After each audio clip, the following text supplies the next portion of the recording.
Hey guys, welcome back to Just Piddlin Barbecue. Today, let's do a brisket.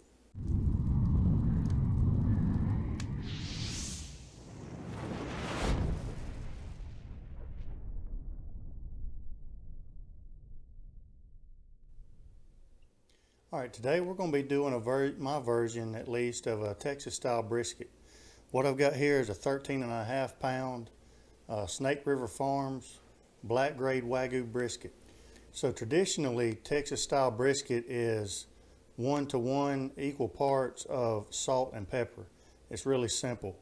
Today I'm going to be using Traeger's blackened Saskatchewan rub, and really it's basically got the same flavor profile as 1-to-1 salt and pepper, but if you look at it, it's really dark, really black, and you would think that it would be a lot more pepper than salt.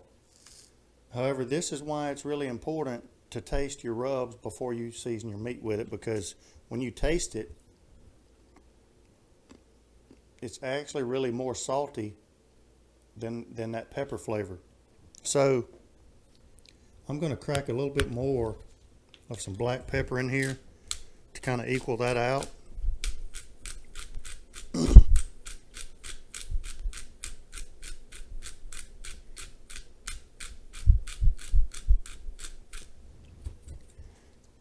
And then I'll mix that in, give that a shake. But there's also one more thing that I want to add to it. I think it's really going to kick it up a notch, and I've really been wanting to do this for a while, and now I've got the reason to do it, and that's to add some coffee into this rub, and I've got the perfect coffee for you. So the coffee that I'm going to be using is Iron Bean Coffee Company's cast iron. And if you're not familiar with Iron Bean Coffee, you need to go check them out at ironbeancoffee.com. If you're drinking coffee and you're not drinking Iron Bean Coffee, you're missing out. Great flavors and really fresh. They don't roast the beans until you place the order. And so we're going to use this. This is my favorite coffee I've ever had. And we're going to pour some beans into the grinder. The aroma from those beans is amazing. And now we're fixing to put a quick grind on it for about 10 seconds. And then we're going to incorporate into that blackened Saskatchewan.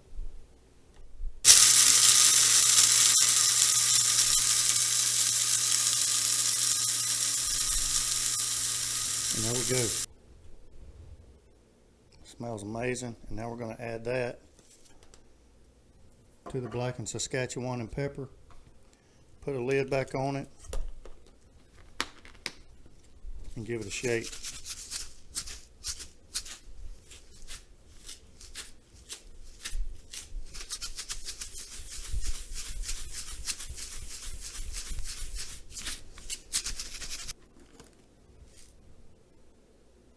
That's going to be good.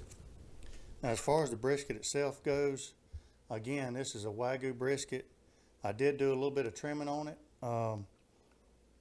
It was a 13.5 pound brisket to start off with, and now it's about a 10 pound brisket. I cut off about 3.5 pounds, mostly of just the hard, really thick, dense fat.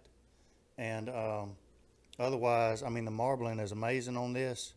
The grain on our flat, which is right here, this is our flat, the grain's running this way.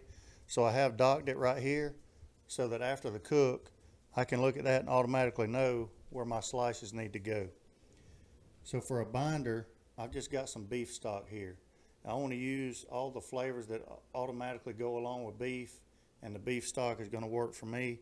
And it's not going to take much, just a little bit on the top, just to rub it around and give this rub something to bind to.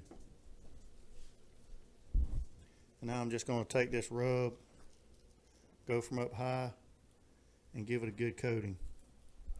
This ought to create a really good bark.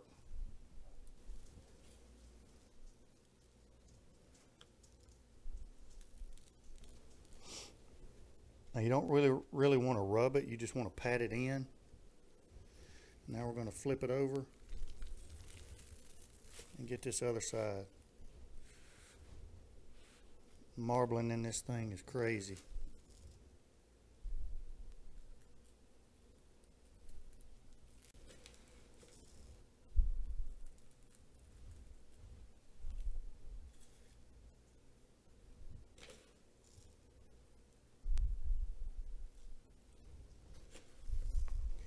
All right, now I'm going to pat this in, and then I'm going to stick this back in the refrigerator. We had a long conversation the other night on my live stream about cold meat going on the grill or your smoker. And if you're not tuning into our live streams, you need to. Wednesday nights at 8 p.m. We have a good conversation. There's a lot of knowledgeable folks on there talking a lot of good barbecue stuff, and really good group. But we were talking about that, and all of us agreed that a cold piece of meat going on a smoker is better off as far as getting you a good smoke ring and that kind of stuff, picking up that smoke flavor. And so this is going back in the fridge while I go outside and get that smoker ready. All right, guys, we're out here in the new barbecue shed. As you can tell, it's raining cats and dogs out here, but we're gonna do the best we can with what we got. So I apologize for the noise, but we're gonna get it going anyway. So I've got my lump charcoal in here. I'm using the forest lump charcoal, and I've got some chunks of mesquite. I've got a chunk back there and a chunk up here on the bottom. And then I've got my charcoal, and then I've got 2 more chunks on the sides. And that's how we're gonna roll with it today. So I'm gonna light me a fire starter and get it going.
Alright guys, we've got the Kamado Joe dialed in, about 110 degrees Celsius, about 225 Fahrenheit.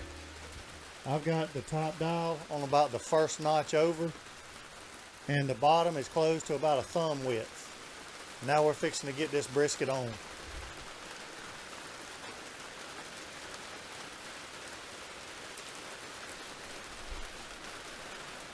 I do have a pan underneath it just to catch some of the drippings.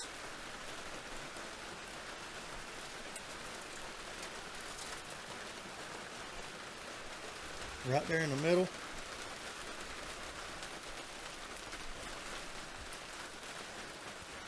And that's how we're going to let it roll.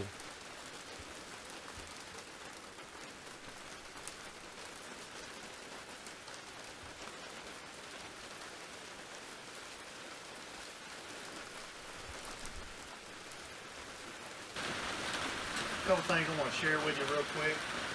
It's been on about an hour and 15 minutes or so.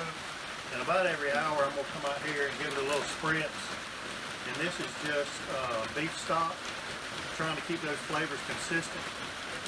It's cut with a little bit of water, probably 3/4 beef stock and 1/4 water. I just mix it up. So give it a spritz about every hour. But I noticed when I spritzed it, something else that we talked about on the live stream the other night. If you want a really good bark, sometimes you'll get a little bit of pooling of some of the liquid in the middle of your brisket. And that's going to affect your bark. So if you'll lift this brisket up, take a little bit of your smoke wood and put underneath it, right there in the middle. Now that gives it a arch, and it's going to let those juices run off and not puddle up on your brisket. And that's going to help give you a more consistent bark.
All right, guys, I just come out here and checked it, and this thing is ready. It's 210, somewhere in that range. But just to show you, as far as being probe tender, 2 fingers on it, and I mean, it slides right through just like butter. I mean, very tender. So I'm gonna wrap it in this towel right here. Wrap it up nice and tight in this towel.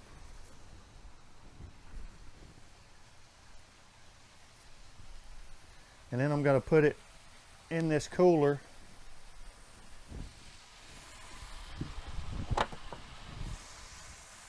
And just let it rest. I'm gonna let it rest for about an hour. Then I'll come get it, bring it inside, put it on the cutting board. We get to slice it up and see what all this hard work got us. Okay, so we've been waiting for about an hour now. We're nice and warm inside the house. Still really nasty outside, so now I'm glad we're inside. Let's talk about what we've done before we get into cutting this thing. We started out with a 13.5 pound Snake River Farms black grade Wagyu brisket. After trimming, it ended up being about 10 pounds. We seasoned it with some blackened Saskatchewan rub from Traeger. That's kind of like the Texas style salt and pepper. Add a little more pepper to it. And then we added some cast iron coffee from Iron Bean Coffee Company. Give Iron Bean Coffee Company a look. Some of the best coffee I've ever had. And we figured that would add some great flavor into this brisket. So we added that rub. We went out to the Kamado Joe Classic 2. We put our charcoal in there, added some mesquite chunks, lit that, let it come up to temp, and then we put our brisket on at 225 degrees, probably average 230, 235 for about 6 hours. After 6 hours, the temperature was ranging between 160 and 170. The bark looked like I wanted it to look. I didn't want it to get any darker, so we wrapped it with 3 layers of tinfoil for 2 more hours. At that point, a total of 8 hours of cooking time. It was probe tender, over 200 degrees. So we pulled it off, wrapped it in a towel, and put it in a cooler for an hour. And now, this is where we're at. Let's slice it up and see what we've got. Now, I'm not making burnt ends today, so I'm just gonna slice it in half. That'll be the point end, this will be the flat end. So just like in traditional Texas barbecue restaurants, we'll have a choice of a fatty side or a lean side. So I'm just gonna cut it, probably about right there. Look at that jiggle. That's exactly what you want in a brisket. I don't think y'all are ready for that jelly. All right, let's cut into it.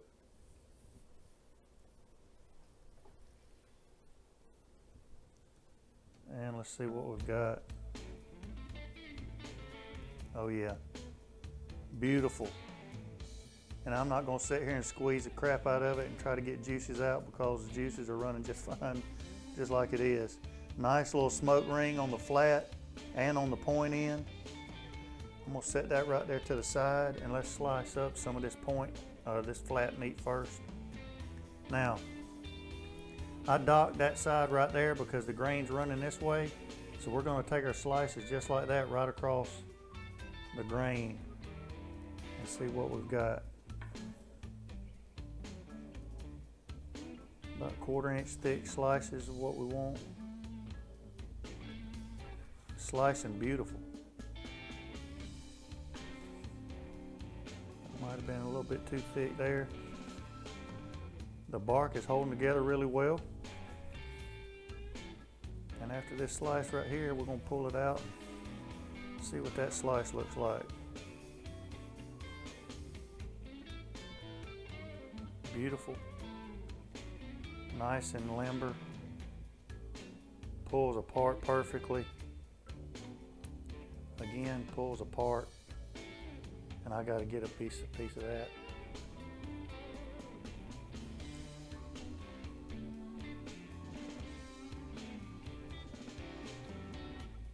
That is unbelievable.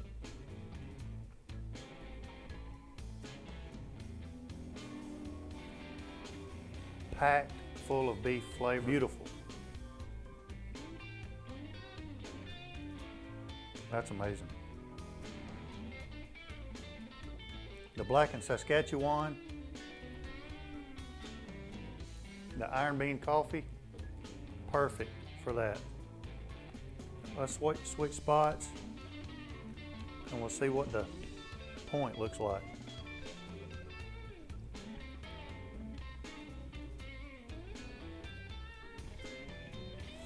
I'm gonna cut this point in half.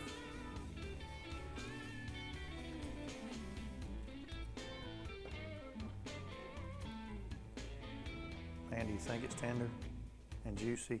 Look at that.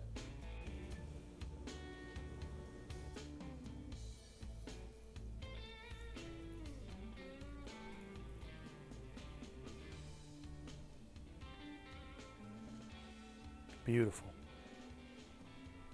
Let's get a piece of this. Now, a lot of people don't like that fat, but that fat right there is flavor. I guarantee it.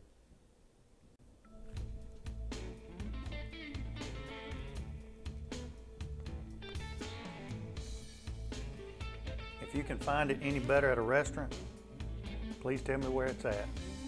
That is amazing. This turned out perfect. I was worried because this is an expensive piece of meat, obviously. But if you follow basic guidelines, steady temps like the Kamado Joe delivered today, cook it till it's probe tender. Let the bark tell you what it's ready for, just like when it told me it was ready to be wrapped. And this is what you're gonna come out with. Please give me a thumbs up. Subscribe to my channel if you haven't. I'll leave a link to this slicer, Amazon link in the bottom in the description box. Just click show more. Please give this a try. Give Snake River Farms a try. And until next time, we'll be piddling.